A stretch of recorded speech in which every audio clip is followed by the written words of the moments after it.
Hello guys, welcome to my channel.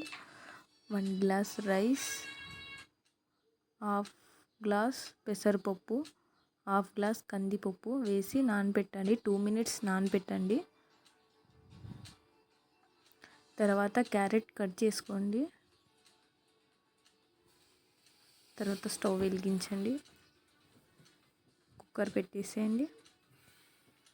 Cooker పెట్టిన తర్వాత rice వేయండి. రైస్ వేసిన తర్వాత క్యారెట్ వేయండి. తర్వాత ఆలు కట్ చేసుకోండి. నేను మర్చిపోయినా, ఆలు కట్ చేసి దాంట్లోకి వేసేయండి.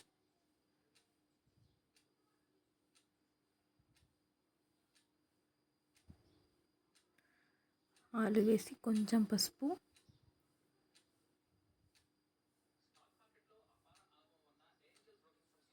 కొంచెం ఉప్పు,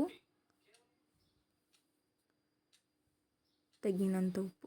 బేబీ వాళ్ళకి ఉప్పు తినిపించకూడదు అంటారు, అందుకే కొంచెం వేయండి ఉప్పు. నేను 4 glasses వేసుకున్న వాటర్. మనం ఏ గ్లాస్తో రైస్ తీసుకున్నామో ఆ గ్లాస్తోనే వేయాలి వాటర్. నేను 4 వేసిన, మీకు ఇంకా మెత్తగా కావాలంటే ఇంకో గ్లాస్ ఎక్స్ట్రా వేసుకోవచ్చు.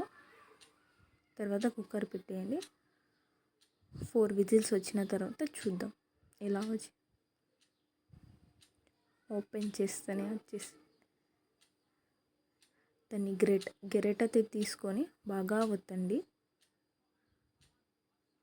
ఇలా మెత్తగా చేసుకుంటే బేబీ వాళ్ళకి తినిపించక ఈజీ ఉంటుంది.